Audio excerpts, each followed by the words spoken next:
On this episode of Narcissist Apocalypse, we talk with an abuse survivor named Lucy, and Lucy was in an abusive relationship with a water torturer.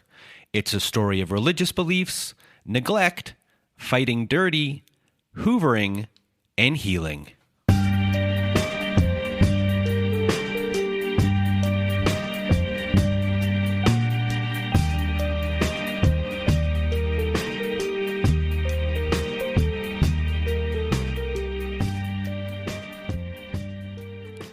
Welcome to Narcissist Apocalypse, everyone. I am Brandon Chadwick, and with me today we have Lucy. How are you?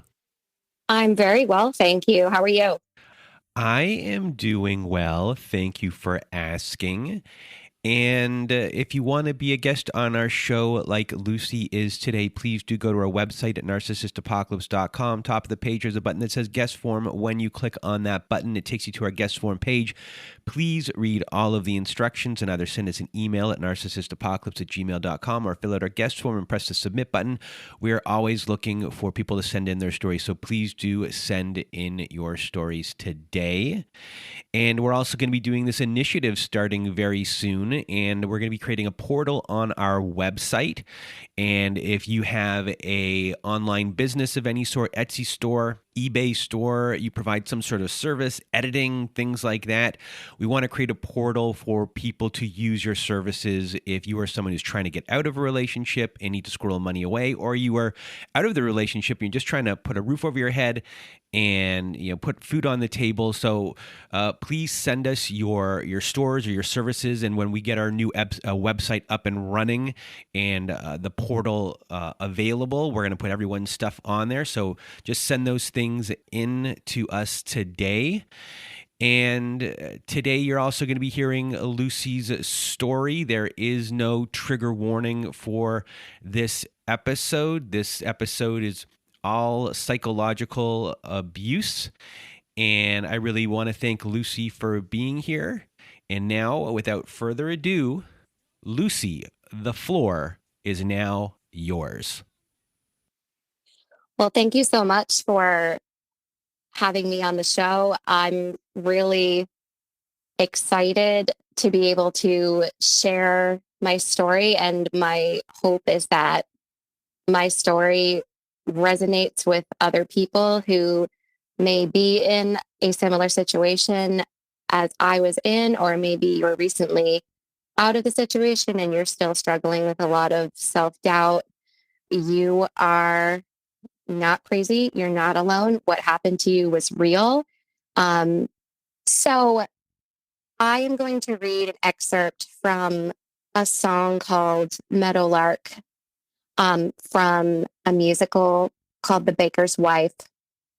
And this song really resonated with me last year when I was getting out of my 22-year psychologically abusive relationship, where I didn't have the insight while I was in the relationship to realize that I was in an abusive relationship.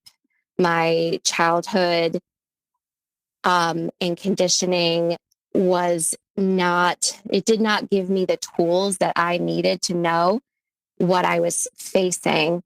And it took a unique set of circumstances for me to actually have my eyes opened to what I had been experiencing for so long. And when I heard the lyrics to this song, it was something that really stuck out to me. And there are aspects of this song, that if people who have been in a narcissistic, psychologically abusive relationship will really be able to identify the parts of this that correspond with the various ways that narcissists will hook and keep you, and how you don't even realize it. So this song is called Meadowlark, and it's told from the perspective of a girl telling the story. It says, "When I was a girl, I had a favorite story of the meadowlark who lived where the rivers wind. Her voice could match the angels in its glory, but she was blind. The lark was blind.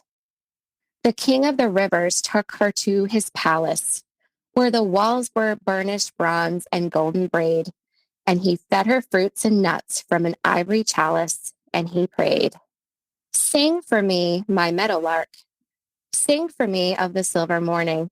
Set me free, my meadowlark, and I'll buy you a priceless jewel and cloth of brocade and crewel, and I'll love you for life if you will sing for me."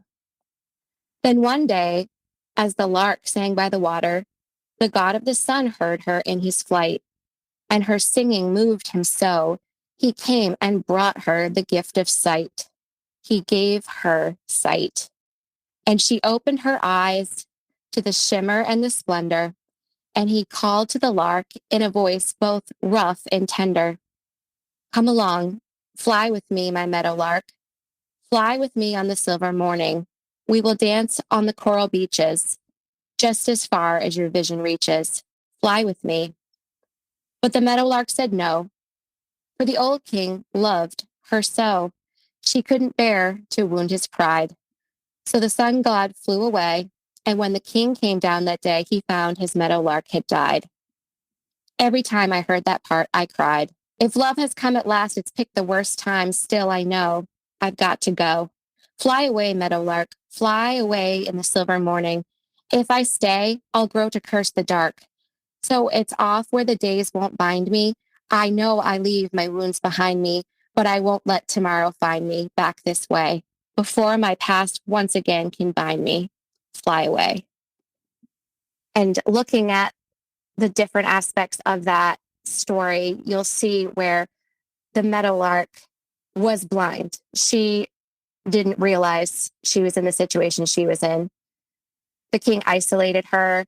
He love bombed her. He told her she was wonderful, but his affection was conditional. She had to do all of the things for him that he needed for her to do. And if she didn't, then his affection for her was taken away. And she needed to be given the gift of sight so she could realize that while she lived in a beautiful cage, it was still a cage. And this eventually caused her to die. This caused her to, in this allegory, she physically died. But I think many people who have been in abusive relationships can say that they had a bit of soul death, you could call it, where, you didn't feel like the same person that you once were or that you could be because you just felt dead inside. I know that that was very much the case for me. Even when she was given the gift of sight, she still couldn't leave because she was trauma bonded. She thought that his treatment was love because she didn't know any better. She didn't want to wound his pride because she was trauma bonded to him. And after that is when she died. And I truly believe that once you have seen, it's at that point that you aren't able to physically stay anymore. Once you know what's happening to you, you can no longer stay in the situation that you're in because your body starts giving you all kinds of signals that this is wrong. So that is just a story that really pushed me forward because in my case, once I saw what was happening, I couldn't allow myself to be put back into the cage or put back into the box where I would be taken out and being given just the breadcrumbs when it was convenient or when it suited him. And then to just have to go back in the cage when it was time to go back in the cage. And after you have that sight, you cannot go back to being blinded.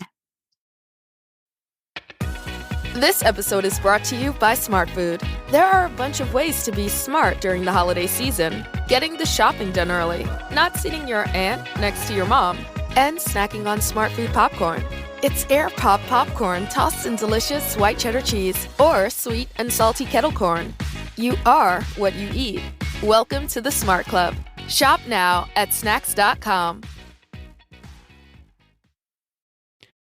So for you, you grew up in an evangelical background. Is that correct?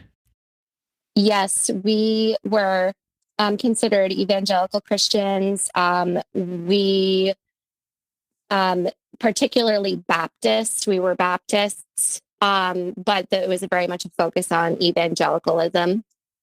So it was a very conservative style of upbringing, strict notion of behavior, and it was very, I guess you could say, it made us very performative, and it was very patriarchal. So my church upbringing, everything that we did, basically my whole entire life revolved around the church. We were, the church was very big into homeschooling. Most of the families in my church all homeschooled their kids. Most of the women in the church didn't work. It really wasn't something that was, it wasn't explicitly said that women couldn't work, but most of them didn't. And the ones that did, there was definitely kind of a bit of um, an air of looking down on them in a way, just because it wasn't how it was supposed to be. A woman was supposed to have her children and stay home and be with the kids. And like I said, homeschooling was a big thing. All of the activities and everything that we did was with the church. We had lots of church programs throughout the week. And it was very normal for us, but it was very isolating. And everybody within that community really, there was a very deep sense of fear of anything to do that was secular. Dress and modesty was a very big deal. Some people went to school, but it was generally a Christian school. If they did go outside of that homeschooling model, and there was a very, very big emphasis on performative behavior and not anything to do with really, understanding children or just even typical child development. It was a very, very strict upbringing in that way. And there was also a very, very big a big part of this story is for me is that I grew up my entire childhood being extremely fearful of hell and eternity, which was something that they used to control behavior. You can either go to hell and burn for all eternity, or you can follow Jesus, believe in Jesus, follow Jesus. So, when you're brought up in that and everybody around you, that's what you do, you just believe it and you just follow it and you don't question it. And, it's very simple, right? Of course, like, why wouldn't I do this? Because I don't want to go to this, go to this place. But it caused me as somebody who was very sensitive, to be extremely fearful all the time. I developed a very, very strong case of anxiety and obsessive compulsive disorder by the time I was about 8 years old, because I was so afraid of doing something wrong. I was afraid of there is a Bible verse that basically says if you've thought about the sin in your mind, then you've already actually committed it. So I developed this crazy intrusive thought anxiety where, I would think of these things and I was afraid that I had actually done them. And it really got out of control. And, the solution, to this was finally just that I needed to spend more time reading the Bible and more time praying and those things. There wasn't any outside mental health help for that. And this, continued this very conservative, very strict upbringing through my, early teen years, where I started, I did actually go to a really small Christian school in 7th and 8th grade, which it really probably can't even be considered a school. It was basically just like a homeschool group, but we went to the school to have school. And it was possibly even more conservative than the church that I, had been attending. Women weren't, allowed to even wear pants. It was that conservative. And my church, as well, there was no women. Women had no position, could have no position of authority over men in any way. So, a woman could teach children or other women, but a woman couldn't. She couldn't lead men in any way. She can give her input into um, a decision making factor within the home, but ultimately the man is the head of the household, the ultimate authority, and ultimately what he says goes.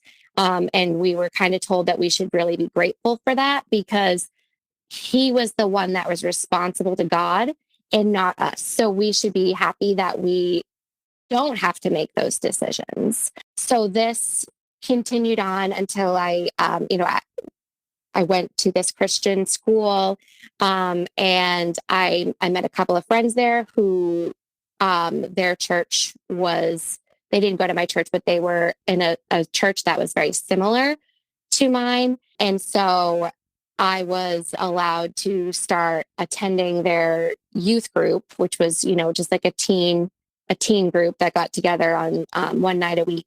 And that's where I met my ex-husband. So before we get to your husband, you emailed me with some issues you had, and I guess a lot of beliefs that you had.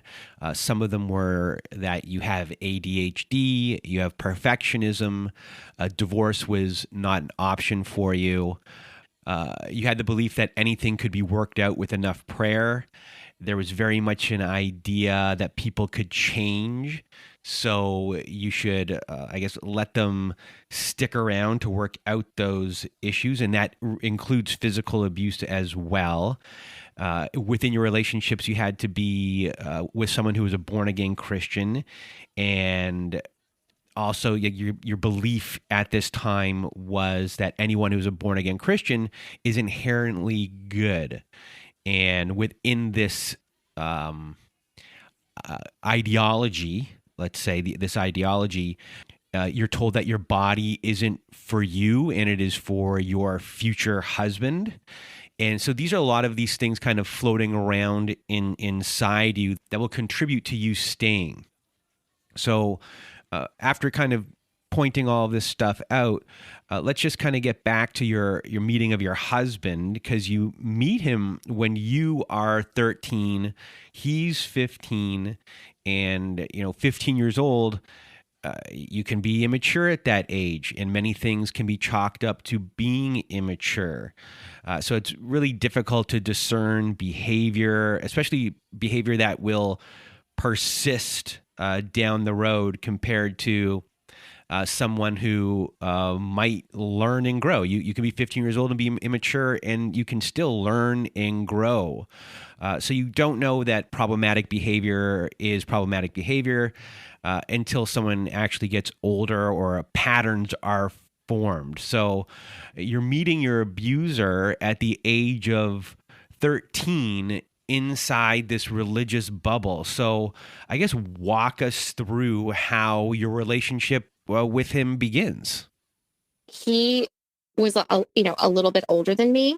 He was really cool. I really liked him. He played the guitar, and he was cute. It's all these things, these young teenage girl things, I guess. And he needed a vocalist for one of his songs. So I kind of put myself out there for that. And that's how we started spending some time together, because we were working on some music together.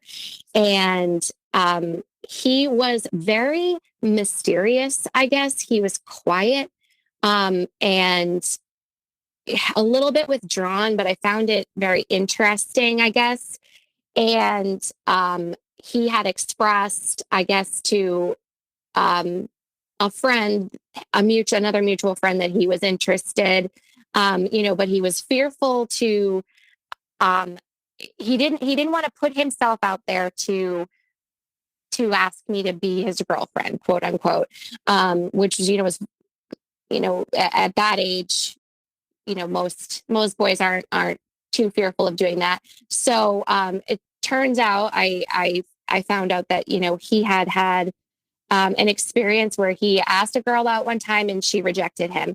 And after that, he said that he gave up. He didn't want to try anymore. He didn't, want to face that rejection. So even at that young age, I'm already very hypersensitive to rejection, which obviously at 13 years old, you don't realize is a red flag. So he had to have assurances that I was going to say yes before he asked me out.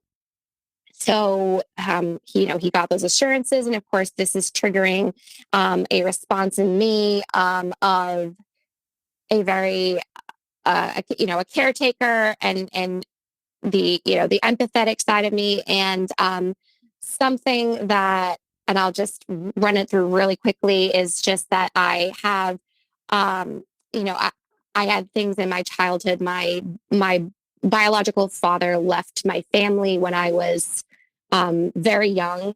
And while I don't have a lot of specific memory of him, I also lost my set of grandparents on his side of the family, around the age of 4 to 5. And I do remember that, and I do have my mom remarried my stepdad, and I do have, that family there, but there is an abandonment trauma in my past. And, that is something that has come, forward for me, and realizing that I do have an anxious attachment style where I, I'm very sensitive to people's feelings and emotions. And I'm always trying to assess, and I'm always, and this could be too a little bit of that, perfectionism, that, ADHD type thing, where I'm constantly assessing people and assessing their emotions, and trying to be, I'm seeking love, essentially. I'm on this, or was on this constant feeling of needing to be loved and picked, even amongst friends, just having that feeling of kind of being on the outside and looking in and wanting to be picked. So I took this and I said, I'm going to be different than the other girls. I'm going to, love him anyway. And, and I'm going to show him that there's something different. So within 3 weeks into our relationship, now, mind you, we're only 13 and 15, and we live about an hour apart from each other. So neither one of us is driving at this point. So our, quote unquote relationship was done, primarily via phone. And at that time it was emails. Our relationship was very limited. And we would see each other on Sundays. Typically we'd, go to church on Sunday morning, and then we could spend time together at one of our houses. So I could go to his house, or he'd come to my house on Sunday afternoons in between church and youth group. And it was supervised. So our relationship was extremely limited. We primarily communicated in those electronic means. And within just a couple of weeks, he was saying, you are different than all of the other girls. You're special. You check all of these boxes, you check all these criteria, for a wife, essentially. Because at 13 years old, I was checking boxes to be someone's wife. But for me, because of that love seeker part of me, was very, very susceptible to falling into that feeling of just this fantasy, this romance of having been picked by this person that, I thought was wonderful. So from this point, you dated for how long before you got married? So we got engaged when I was 17, and we got married 8 days after my 18th birthday. This show is sponsored by BetterHelp. So there's this movie that I really like called Boyhood by Richard Linklater. And one of the main points of the movie is that no matter what your age is, that no one really has life figured out. And that really hit home with me, as every time that I think that I have my life figured out, the old universe likes to throw me a curveball. And unfortunately, life doesn't come with a user manual. And I get stuck a lot, and that's where my BetterHelp therapist helps me navigate all my problems, big and small, from dealing with my scary emotions to helping me with my coping skills. My BetterHelp therapist really helps me get back into my body so I can regulate myself to see things much clearer than I did before. And as the world's largest therapy service, BetterHelp has matched 3 million people with professionally licensed and vetted therapists available 100% online, plus it's affordable. Just fill out a brief questionnaire to match with the therapist. If things aren't clicking, you can easily switch to a new therapist anytime. It couldn't be simpler. No waiting rooms, no traffic, no endless searching for the right therapist. Learn more and save 10% off your first month at betterhelp.com/nap. That's BetterHelp, HELP.com/nap. And when did things go from, there might have been some red flags going on to what's going on isn't right? When did that happen? So there were a few red flags while we were dating, but because of our pretty limited contact and the fact that we didn't live together before we got married was it made it so it was almost impossible for me to know, and the fact that I didn't know what to be looking for. So in hindsight, when I look back, I can see that one of the biggest red flags while we were dating that definitely carried over into the marriage was just a extreme emotional avoidance. I thought a lot of this came from a lot of the avoidance from trying to just avoid having sex. So, if we're not spending a lot of, emotionally connected time together, then that aspect is going to be easier. But he was definitely emotionally avoidant. And he started very, very subtly starting to flip grievances. Like whenever I'd say something, if it was something wrong that something that had happened that I didn't, that needed to be confronted, he started very subtly flipping those things back on me. And probably one of the biggest red flags that turned out to be a major issue was that he really started grooming me in very early on about my physical appearance. And when at about 15 years old, he really emphasized that he wouldn't tolerate a wife who was overweight, and was just absolutely, he said it was a big fear of his that, he'd marry a wife and she'd be beautiful and then she would get fat, as he said. And of course, like at 15 years old, you say, oh, well, that's not going to be a problem. It's not going to happen. So these were just some red flags that started to pop up before we got married. But then when we got married, there really wasn't a honeymoon period like I expected. He really, right away, he set the stage. If something occurs, if we have any issues between us in the marriage, that we're not going to discuss them with other people. Of course, I was 18 years old and I was really I wanted to be a good wife and I wanted to do it, and of course I was, it's absolutely like, I agree with you. And there was really very much a kind of like an us against the world mentality. He really liked kind of that, us being like somewhat separated. We really didn't have much to do with either one of our families, really. I wasn't physically isolated. He didn't tell me I couldn't see people or whatever, but there was just very much a feeling of, we have our own family now. We've, leaved and cleaved, as he would say. I had him as my sole emotional connection. And I realized pretty well, I didn't realize, but I mean, I noticed pretty quickly that because he was my sole emotional connection, that he was able to give and take and kind of use that as a reward and punishment type system.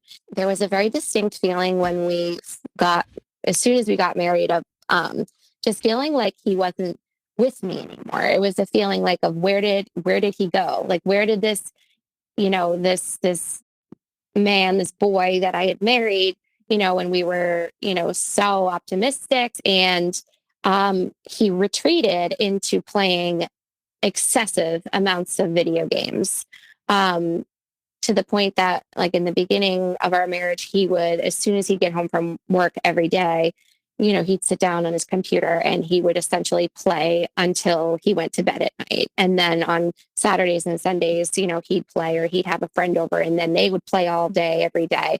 And I really wasn't allowed to have an opinion about this. And this is really when this really started. He really started to use a lot of these abusive tactics. Was around whenever I would express to him about anything, not just video games, but video games seemed to be the primary problem. That's when that's when all of these, psychologically abusive tactics started to occur. And this was also, I mean, there was just, it was at this point that I had actually developed a medical condition, an endocrine system disorder, where I had started gaining weight pretty rapidly for no other reason than I, had some imbalances that needed to get taken care of. And he just flat out rejected me physically. He told me he wasn't attracted to me anymore. And he, would physically reject me if I would try to make advances. He would, turn over, and just very physically rejecting, and emotionally rejecting. So it was the point that he wasn't really wanting to spend time together. He didn't really seem to enjoy my company anymore. And he was also, physically rejecting me at this point as well. So, and what I didn't realize at the time was that this wasn't normal. Essentially, that, it wasn't normal for the two people in their relationship to not actually be connecting.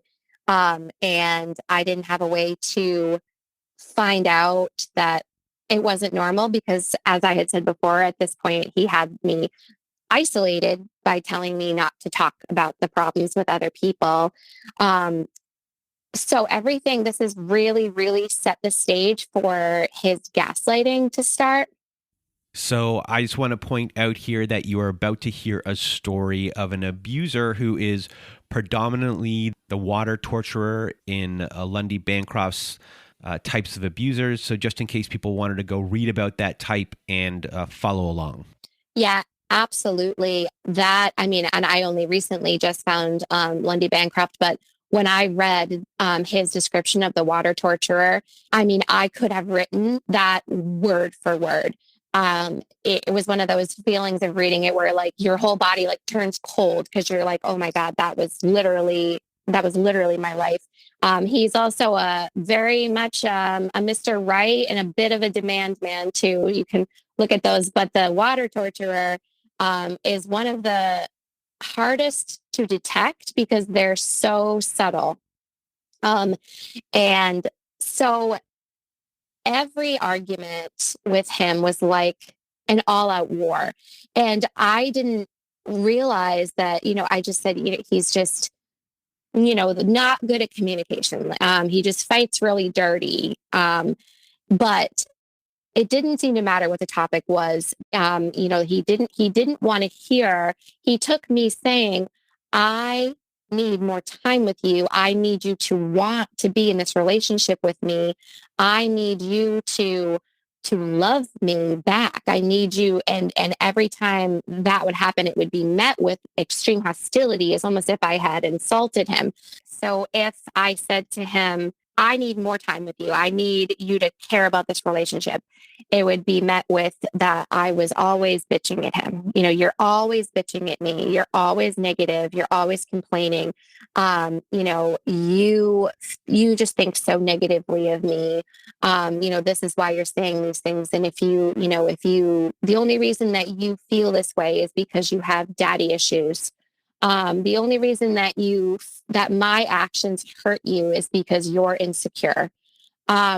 You need to go get help. You need therapy. You aren't normal. The things you're asking for aren't normal. Life's not a Hallmark movie. It's not my job to entertain you. You should be happy that I'm only doing these things and I'm not doing these things. I could be doing all of these things. Every possible way he could flip it. And there was never a time that he acknowledged, I can see, it was just a constant devaluation and dismissal of everything I ever thought or felt. Then what would happen is, I'm sure who are experienced with this type of abuse, a normal reaction to this is being angry, to being just everything that you're saying is being dismissed. And now something to note too, and it's consistent with the water torturer, is that they do it all in an extremely calm way.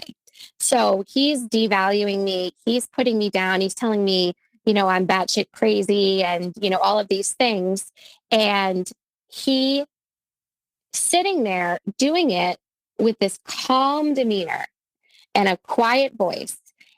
And he is doing it with this grin on his face, with this smug grin on his face, or he'd chuckle and laugh. And, if I commented on that, it would be, like, why are you smiling? And he would, I'm not allowed to smile. I mean, he would just be absolutely everything would be flipped. And if you've ever been in that situation, you know how infuriating it is. And then I would lash out and I would yell at him and I would call him a jerk and I would call him an asshole.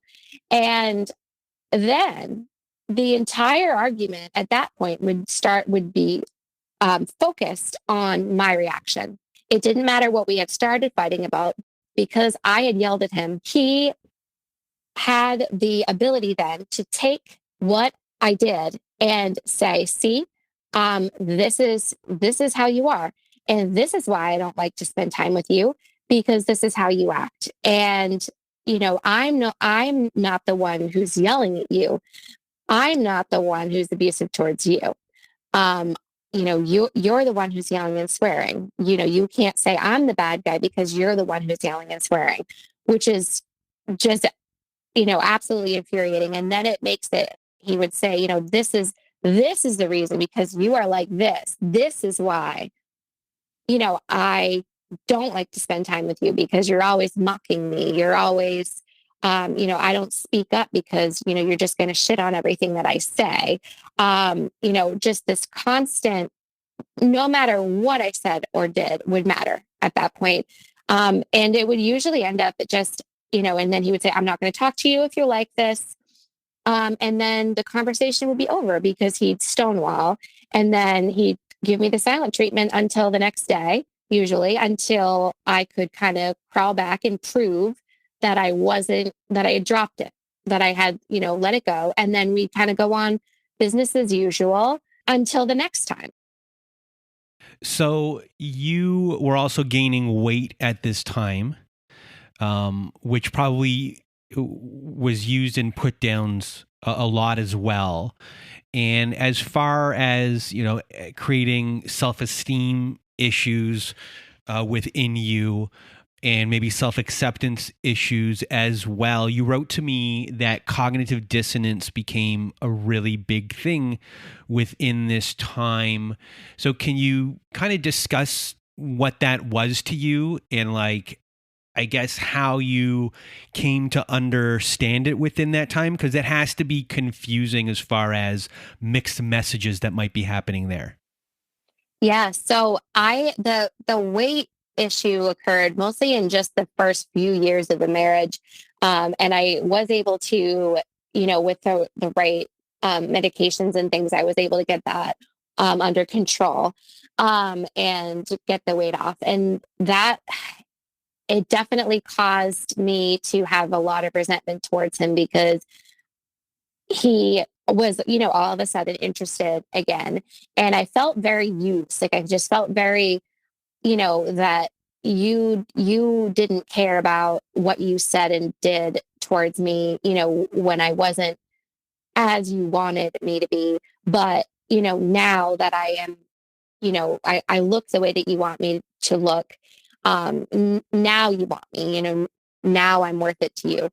But it was more, I think that was a huge issue. And that it had been an issue, up and down throughout and the marriage. And if I did gain weight, because the condition really makes it very, very easy for me to gain weight. So I have kind of gone up and down my whole adult life. And whenever I did, I definitely always felt that feeling of he's going to reject me again. He's going to, he's going to be cruel to me. And he was very much like, that was such an issue for him where, and he'd make a lot of comments and often they weren't directly related to me, but they were in general of, like, women should spend less time, worrying about their hair and nails and, more time worrying about their weight. Or, he really hated the whole like body positivity movement. But I think it was more than the physical rejection for me. I think it was more of the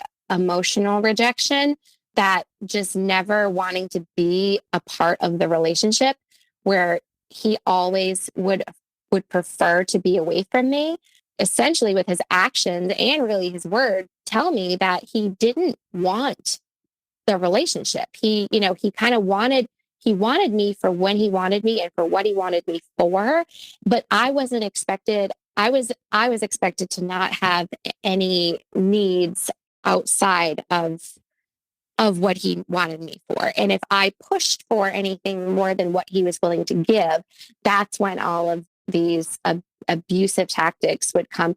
But on the other hand, if I just didn't say anything and I just let him do what he wanted to do and I just went with the flow, he'd be okay.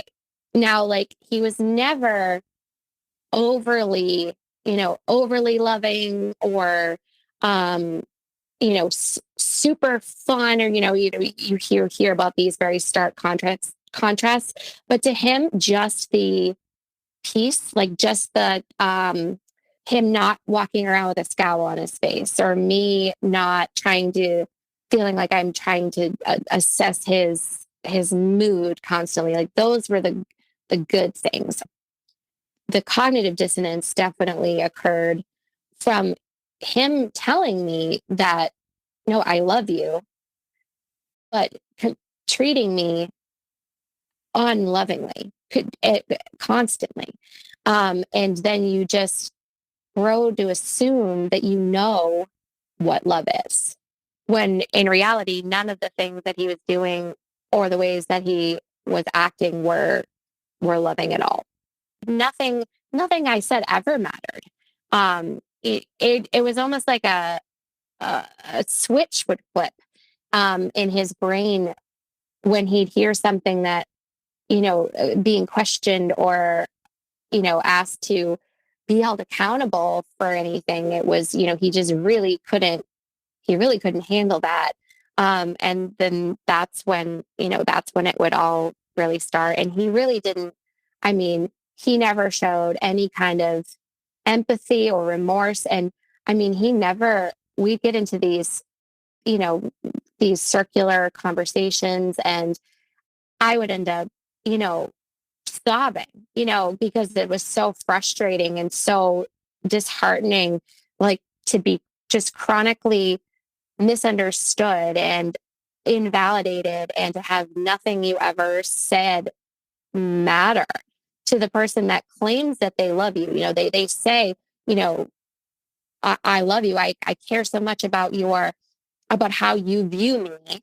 But then they act the complete opposite. And that's also another tie into the cognitive dissonance, but they don't care. There was never any comfort there. There was never any, because he thought he was right, and he didn't feel the need to show any comfort or any empathy because, I shouldn't have been thinking that in the first place. So it wasn't on him to apologize. It wasn't on him to try to make any peace. And there was a chronic lack of resolution. So your relationship is like this for a very long time, and you eventually do move within your relationship. You move to another place. So I guess what happens after you move, and is there any point up until then where you actually get the word divorce inside your head? Like that might be a possibility, because I'm sure it's very difficult to get to that word within the way that you were raised in being in that bubble for so long. Yes, for sure. The divorce, I mean, really, that wasn't even on my radar.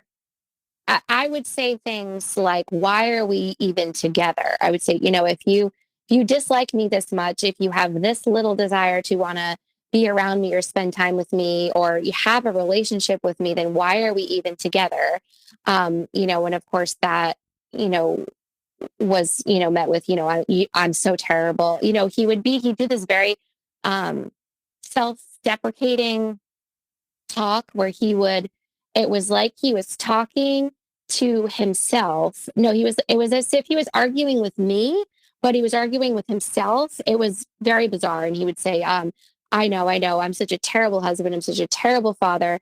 And your life is so bad. He would say, I know your life is so terrible. I'm such a terrible guy. But I still didn't think that divorce was was an option, because I had been with him since I was 13 years old, and you don't get divorced.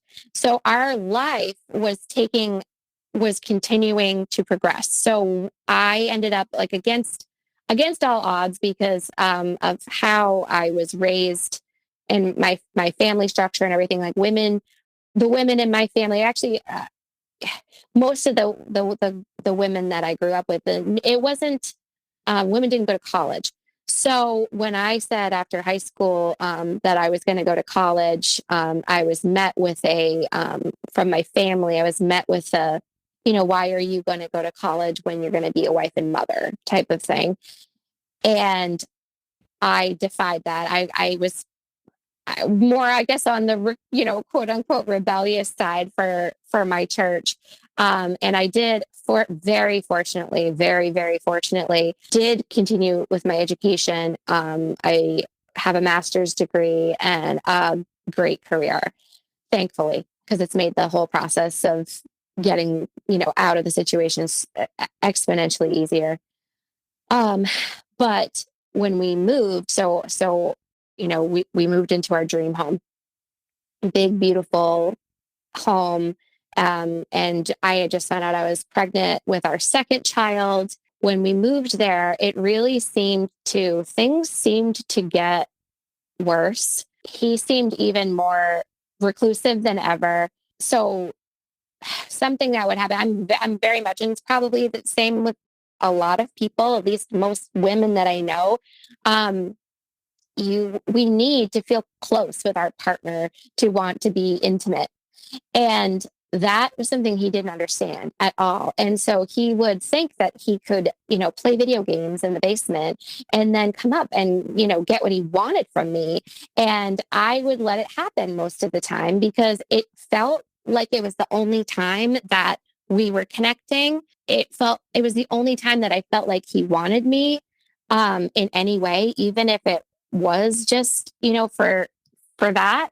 And I let it go for a really long time. And often I would even say, if you come upstairs, we can have sex and then you can go back down if you want to. Because I just wanted that like brief period of time of feeling like I mattered to him.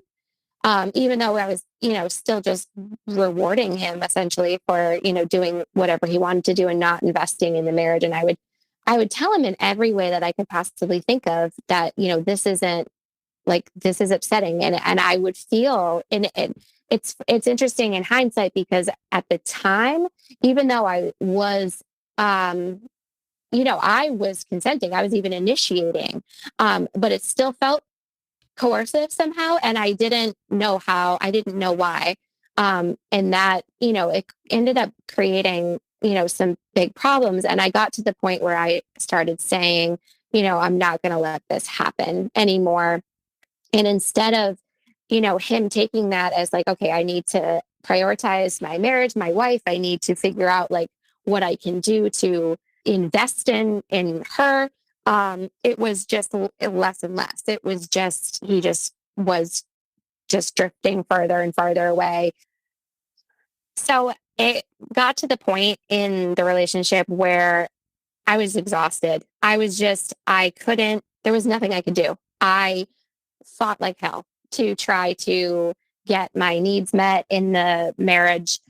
He, like I've said, just on loop, emotional abuse every time I tried to make anything better. And I kind of had just got to the point where I said, this isn't worth it. I have a beautiful life. I have a beautiful home, my dream home. I have a great career. I have two kids, a boy and a girl. I have great friends. I have a great life. And I need to just give up.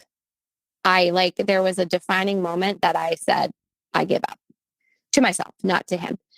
That I can't fight. I can't fight him anymore because that's when everything got worse all the time, was when I would fight him. So I just stopped, and things would still come up now and then, but it was far less because it was just easier. It would usually only be if something really set me off. And I felt the need to bring something up to him, but I just essentially stopped.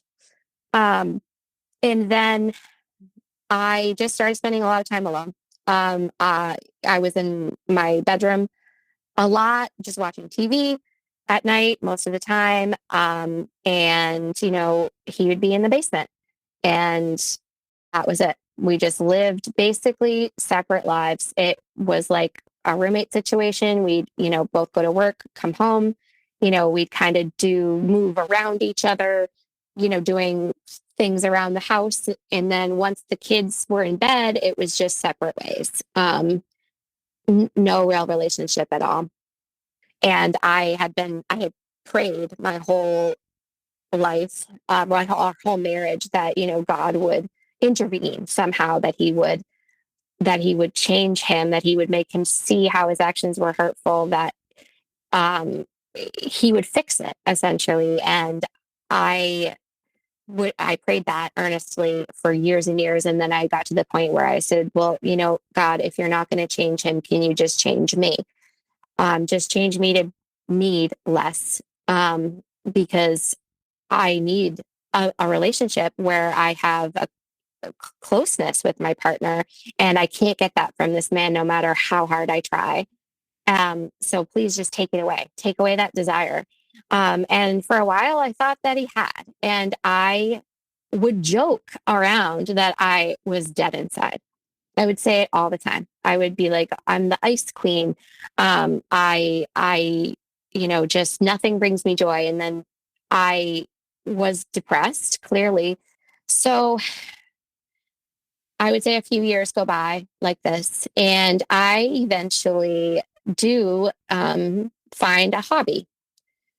And I like to sing as a hobby, and I found an app on my phone where singers could, it was kind of like a karaoke app, and it was fun. I really loved it. And there were, it's a huge community, and there were lots of people on there, and, you can collaborate and you can do things together. And it was just fun. And then several months into using it, I met a friend, and we just hit it off. And we just enjoyed spending time together. And it was all virtual. It was all over the app. It was all, related to singing. And we just started spending more and more time together. And we started, you know, working on projects collaboratively. He was interested in me, and I was very upfront about being married, and I wasn't letting on in any way, shape, or form that I was having any kind of marriage problems. But just that, and but it didn't. It was fine. It was, yeah, absolutely. We're just friends. It's, it's perfectly fine. But this person was giving me so much of what I had been lacking for so long. And the feeling was undescribable. Just the feeling of being wanted by somebody, the feeling of just being interested in me as a person. And even though there was, no indication, no hope essentially that there was going to be any kind of a relationship other than a friendship. Um, and still this person stuck around and just showed active interest in me, would ask me if I wanted to do things together. And we ended up developing a relationship without realizing we were developing a relationship. It really opened my eyes because I realized that this person, this friend, was more interested in me as a person, and treated me for the first time. Somebody treated me for the first time in a relationship that, you know didn't make it seem like I was difficult to be around or insufferable to be around, that they actually enjoyed my company. I mean, and it'd be like early on when we would, we ended up spending every evening together on the phone. Because it would be, do you want to watch this movie together? Or do you want to work on these songs together tonight or whatever?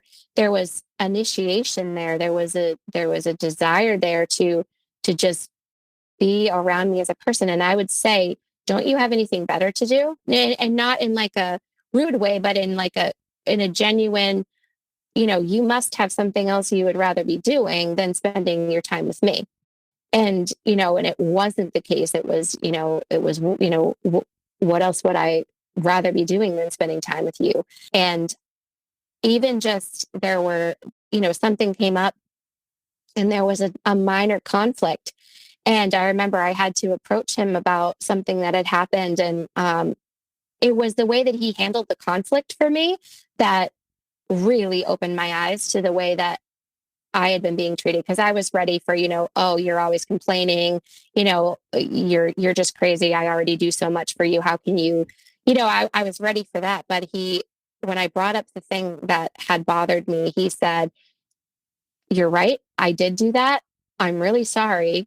I'm going to fix that and I will never do it again. And I was like, what? Wait, what do I do now? Wait, we're done? That's over? And I think that was one of the most eye-opening moments for me, is that conflict wasn't supposed to be harsh and cruel. And there wasn't supposed to be this psychological mind game to it. So anyway, I kept it friends, just close friends. And I thought that, that I could keep it there because it was wonderful, and things were going better with my ex and I, because I wasn't bothering him anymore. We weren't fighting because I wasn't bothering him, and I was getting all of these emotional needs met, and and things seemed good. And I said, this is, even though I knew really deep down that it couldn't last, but I got to the point where it was just becoming so plainly obvious that I was never going to have what I was getting in this friendship that I was in my marriage. It would never occur. And it just got to the point where the scales just tipped, and I realized I had feelings that I couldn't hold in anymore. It just kind of went from there. And then I just felt like it was the first time ever that I could start to see a glimpse of life outside of my cage. And it still took me a really long time from that point to admit that the marriage was over, that it was going to be over, and that I was going to leave. I was still kind of in this delusion, I guess that the trauma bond or whatever, where I didn't think I could actually leave. And then for the first time ever, so when it became obvious that I was mentally checked out of the marriage, and he became aware of what was going on. It was the first time in our entire marriage that all of a sudden he was interested in me. Interested in all of a sudden spending all the time with me. He wanted to, he was planning these big, elaborate dates at these ridiculously fancy restaurants. He was taking me to see musicals because he knows I love that and he hated them. He's planning dancing lessons for us to take. He's doing all of these things. And I couldn't shake that. It just felt fake. It just felt like manipulation. And at this point, I didn't have that kind of vocabulary. I didn't have those words to say, this is hoovering, this is love bombing. I didn't know that, but my body, my entire system was telling me something that's wrong here. Like, this isn't right. Like, he's only doing these things now because he has to.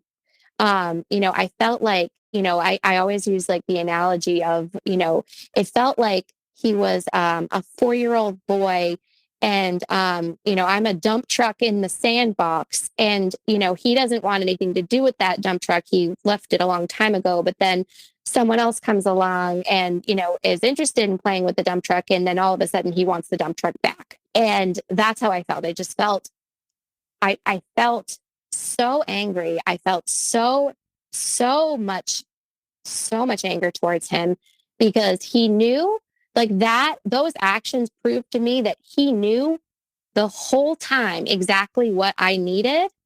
And he just refused to give it to me, whether it was a control or just that he felt like he didn't owe me that or he didn't need to do those things for me. But he knew exactly what I would have been thrilled with if he had done them, during the course of the marriage. But he and again, I don't want to say that, someone's behavior causes an action in another person, but all I ever wanted to do in my life was to love that man, to love my ex-husband.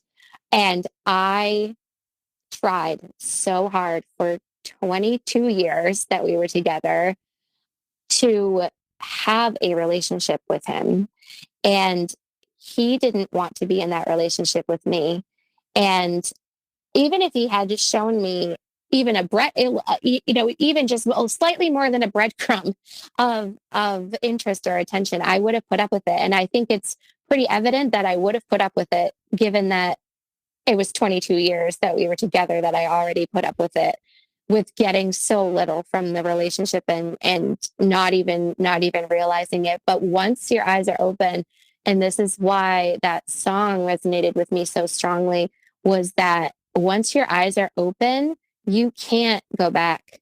Like, you can't go back in the cage. And everything about my life at that point, after that point, I couldn't go back. And it got really bad when I was trying to get out, because he was hoovering so hard and he was being so manipulative. And I had agreed at that point to, I cut off the relationship. We were going to marriage counseling, which I didn't know at the time, after reading Lundy Bancroft's book and learning more about it, that going to therapy, couples therapy with a narcissist or an abuser, is the worst thing that you can do. And it truly was. Everything kind of got worse. And I was honestly just so unbelievably miserable at that point that I didn't even want to continue going on with life. And which is another reason why that song resonates so much with me, because I understand being in that place of, this is what I'm faced with right now, is that I know that nothing is going to, that, he might be a little bit more performative. He might um, be a little bit nicer to me, but for how long? And all of these things. And I couldn't shake the fact that he never would do those things until he had a motivation of losing me. And I just couldn't shake that it was manipulation. It got to the point where it was honestly life or death. And I really had to make the decision at that point that it wasn't going to work. And I still tried for a while. I tried for months to still keep going to therapy. We sought out counsel from some religious leaders. Basically, what I had done was worse than anything that anybody could do. The fact that I got into a relationship, even though it was an emotional relationship, that was the worst. That was the worst thing. And nobody ever teaches about emotional abuse, and they don't talk about those things as being problems. So there was from the families and things, it was, I was the one in the wrong. I was the one in the wrong here. And we actually went to this one particular pastor who was this pastor from our school. He met with us, and point blank, after hearing the whole story, he said, "You left her long ago. You were the one that was unfaithful to her. She has not been unfaithful to you. She has been loyal to you.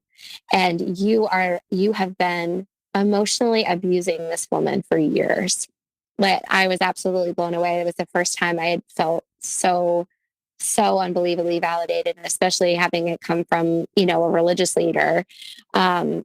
Even with even with all of the very, and I've heard the term used of performative recovery, where, they appear that they're changing and they appear that they're trying. And man, he did everything. Like he tried going to therapy. He was meeting with a pastor of like multiple churches. At first it was, he admitted, he said, "This is all my fault. I caused this. I am responsible for this."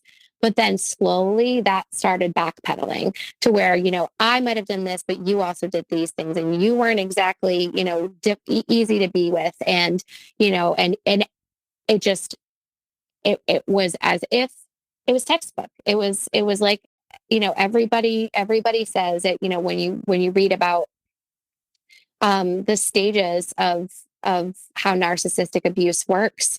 And it was absolutely classic in that way. And then fast forward a little bit, I was going to move out, and he convinced me to not move out, but to stay living in the house. So it was a big house, and we could have done that. And I agreed to it, but only under the terms of we are not together. We are, we are separate. We are separated. I wrote up documents to, say that we were separated, but it didn't matter. He was still treating me as if I was his.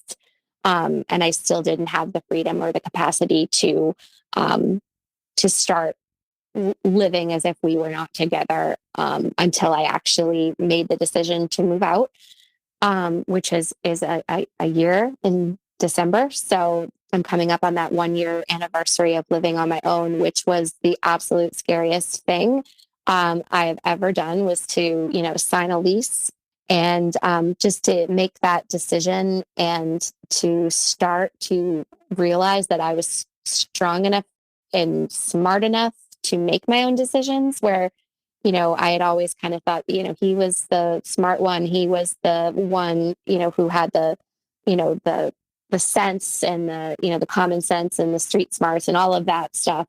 But just to realize that to start for the first time in believing that I was competent and capable and that I could do this. Like I could leave. So, when it comes to your divorce, what was the most eye opening experience of it all for you? And how did it affect your kids? He made me be the one to be the oh, the word is escaping me now, the one who initiates the divorce, the where so he was the respondent in it, but I was the one to, say that I wanted the divorce.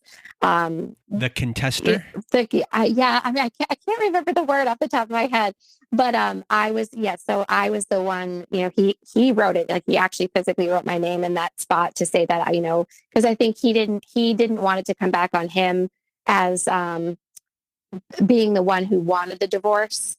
Because at this point, he has now completely turned into Mr. Christian again, because we had kind of, I mean, we would still go to church and things, but it wasn't like it was when we were younger. But as soon as this happened, he's in church absolutely every Sunday. He's going to midweek programming. He's going to the support groups. He is, posting, Bible verses on Instagram, like just Mr. like, cause it's all about image, right? And losing me. And I realized that too at the end when I was, the hoovering process. This isn't about me. This is about you losing your image and about your story coming out, and during this time, during the divorce proceedings, he said, and it was the same exact thing as it was when we first got married, it's let's not tell people the whole story. And he said, let's come up with a narrative that we tell people. That's what he said, that way. And it was because he was trying to use shame on my end, because again, what I had done was so shameful. But what he realized is that my part of the story was going to come out naturally versus his side of the story, or rather my side of the story about him wouldn't come out unless I told it. So he knew he was going to be covered there.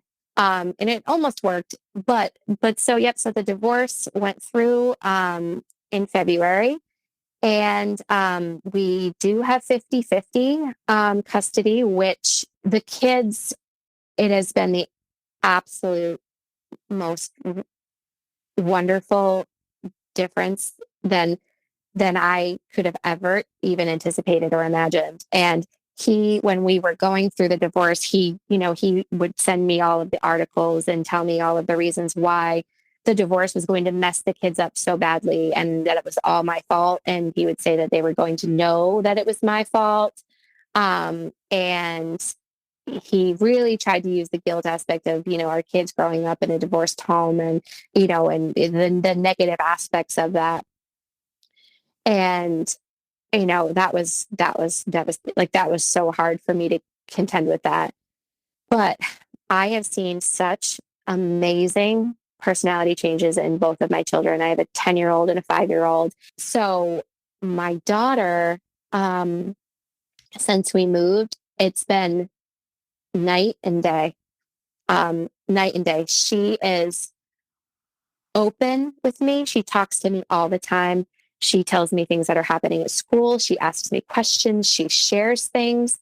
She's silly in a way I've never seen her be. She's just happy and lighthearted. She comes over and sits next to me and puts her head on me. She is just a love. And my son is, even more so now. And my kids are just closer to each other and to me than they have ever been. When they're with me now, and it was something that we never, ever did. I never did the co-sleeping thing or anything with my kids. And now, I mean, my son, my 5-year-old, he wants to sleep in bed with me. And my daughter, she brought her mattress in and has her mattress on the floor.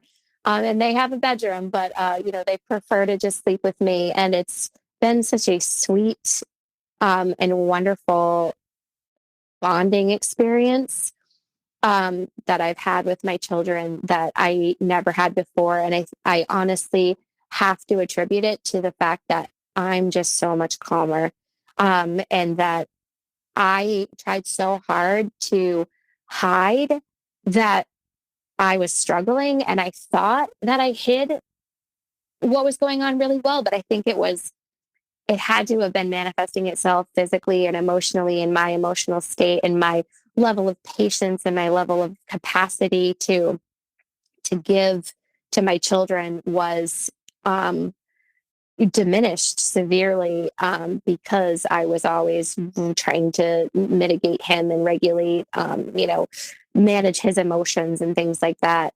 And that I didn't have the capacity to give to my kids. And now, while the 50-50 thing is hard, I feel like in that 50% of the time I give, 200%, because before I was too tired. I was tired all the time. I didn't feel like I had the capacity to be a good mom. I didn't enjoy motherhood the way that many women would describe it. And I say, like, why don't I feel that way? Like, why don't I enjoy it the same way? And for the first time since being, ever since moving out and being away from him, I feel that joy for the first time. And I really think it has absolutely altered the course of history for, the relationship that I have with my children. And how has your healing process been? It is, it was funny because I just listened to your last episode on the nonlinear healing process. And that, well, it was interesting because I thought, I'm doing this now, but then let's, also see where I am in a year or 2 years, the way that the woman in that episode did, where I will be great for a long time. And then all of a sudden, there are things that will set me off or that will trigger um, something inside of me that, I'll have a setback for a while, or, I'll have a tearful weekend when I leave the kids, but it's becoming less and less. I feel like the more, um, the more I learn, the more empowered I become, the less he can have a hold on me. The more education I get, the less he can have a hold on me. Um, I recently finished Lundy Bancroft's book, Why Does He Do That? And I think that was one of the most empowering things I could have ever done, because there was so much validating information in that book and I think that's an absolute must, an absolute key to recovery, is just get as much knowledge as you can about what you experienced, because the more you hear that you're not singular in your experience and that other people experience things exactly like you did, all of a sudden you don't feel as crazy. And all of a sudden you don't feel like you made it up, because when it was probably a good 6 to 9 months anyway, after the separation, that I still had to fight with myself about, was it really that bad? Am I just making it up? Am I just, am I making things up about him? Am I exaggerating about how bad it was, just because I want to get out of the relationship and need an excuse, which is also messages that I'm receiving from, some people around me, which is, you never said anything about this before, we know him and we have a really hard time believing this. That those messages permeated me for a really long time, as to really coming to terms with whether or not, did this really happen? Was it really as bad? Is this really abuse? Is this really narcissism? I mean, I went to I was seeing a therapist for a bit, from a center for trauma and recovery counseling, and I told my story, and it was, a start to finish story, similar to how I've told it today. And only I gave a lot more, specific examples and things about individual experiences. And the therapist said, I work with a lot of emotionally abused women. He said, your case is the most clear-cut case of narcissistic abuse I've ever seen. And, just hearing things like that is so unbelievably validating to just know that you didn't make it up. It is as bad as you think it is. There's lots of other people who have gone through the same thing. And once you start reading accounts, like even just being on Facebook groups and reading other people's stories and realizing that they're all exactly the same. Like everybody, in ways that they're different, and how it's executed is different, but the basis is the same. They say the same things, they act the same way, they follow the same patterns. It is absolutely nothing, that we did to cause it. And it is absolutely real. And I can say those things to myself until I'm blue in the face, but it's still, I'm still working on getting it to completely permeate.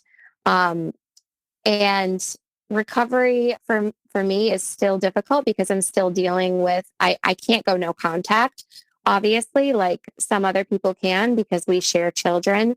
But I'm working on strategies to reduce the contact as much as possible, because the contact can often be the thing that triggers those responses in me the most.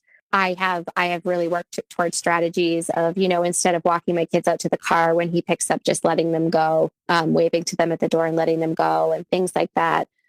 He's really still trying to control me via the items that I still have in the home. I was given 2 years to collect my personal items from the home, and he has repeatedly blocked me from getting my stuff. He, is very, he'll tell me I can't bring, moving company. He'll tell me I can't bring certain people. He was very particular about that. He will give me some of the things that I ask for, but not all of them. He tries to claim that certain things aren't my personal property, or that I didn't specifically write it down in the divorce decree. So therefore I'm not entitled to it, even though it's very, very obvious that it was mine. But while that's extremely frustrating, I have to look at it as that he's still trying to control. He's still trying to garner supply. He's still trying to get a response out of me. I don't know if those types of things, I mean, will probably always be there in some capacity because we share children. So there's always going to be a power struggle. There's always going to be an element where he's going to feel like he can control something to do with me. But I'm working towards trying to reduce my reactions, because I know that feeds it. And also just trying to focus on myself for once and my own happiness, figuring out who I am for the first time. Something that was said in the podcast that I listened to yesterday, was the woman said that, once you leave an abusive relationship, you can get back to trying to be the person that you were before the relationship. But I thought about that and I said, I wasn't a person before the relationship. I was a 13-year-old girl. I don't know who I am as an adult woman. So for me, it's been a process of learning who I am as a person for the first time.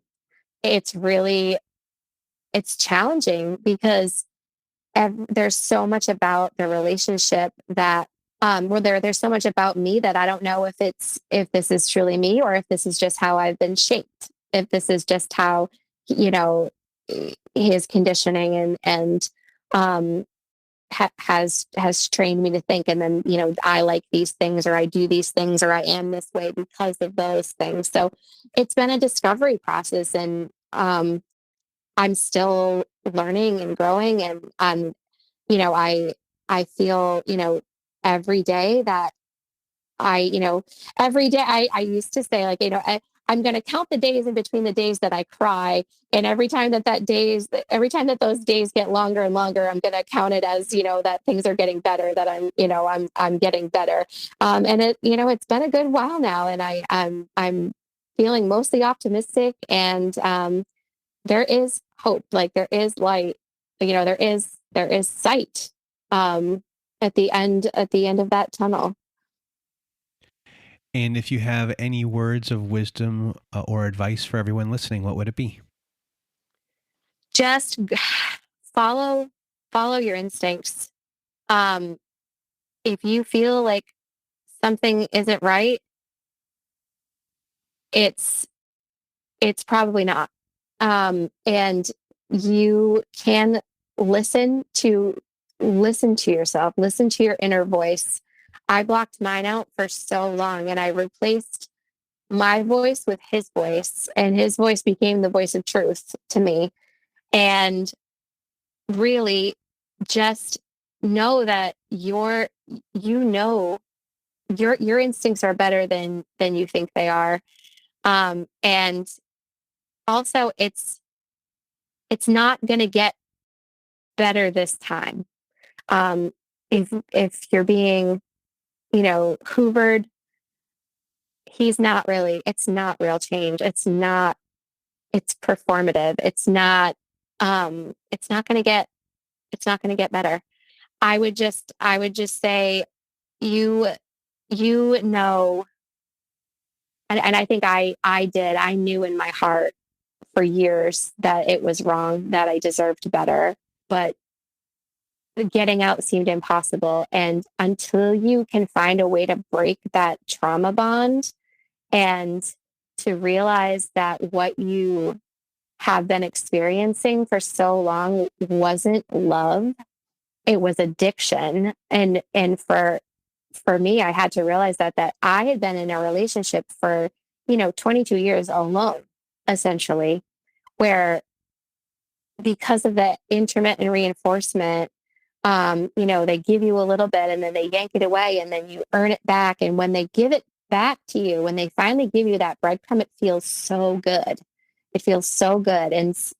And you get addicted to that feeling. And then when you are in another relationship and you realize that there aren't those kinds of peaks and valleys when it's healthy, it's just, it feels good all the time. And there's not supposed to be those crazy highs and lows. And just realize what you're involved in, and come to terms with the fact, label everything. Think about your conversations, look back at messages, label everything. Because to me, once everything had a name, it was absolutely life-changing, because all of a sudden I had all this terminology for things that I didn't know had terminology. So just knowledge and empowerment and developing that intuition and following it and listening to yourself. And I know it's not easy for everyone. And, in my situation, I was fortunate to, I have a good career, and I was able to get, on my feet before the divorce was, finalized. And I know not everybody has that, but just to seek the help that you need, and recognize that there are so many different types of abuse, and that just because he's not hitting you doesn't mean you're not being abused. Well, Lucy, I want to thank you for being a guest on our show today. You did a wonderful job. You were very clear for people to, understand what they're going through, to validate their experience. And you just really did a very good job. You gave people a vocabulary today, and I really want to thank you for being here. You are very welcome. Thank you so much for the opportunity to come on and share my story. Well, thank you, Lucy, for being here with us today once again. And if you want to be a guest on our show like Lucy was today, please do go to our website at narcissistapocalypse.com. Top of the page, there's a button that says guest form. When you click on that button, it takes you to our guest form page. Please read all of the instructions and either send us an email at narcissistapocalypse@gmail.com or fill out our guest form and press the submit button. Also at our website, we have our very own safe social network. So at the top of the page, if you click the support group button, Inside, you will find that we have Zoom meetings every Wednesday night, Thursday afternoons, and Saturday nights. We have forum boards for you to post on and for fellow survivors to validate your experience, to answer you, to share all of their knowledge that they have as well. And we have ad-free episodes on there. We have episodes that never made it to air. We have bonus episodes on there. And it's just a really good group of people in our support group. So if you need support, please do join our support group today. And if you need even more support, please do visit our friends at domesticshelters.org. At domesticshelters.org, you have articles and resources that can help you make sense of what you've been going through.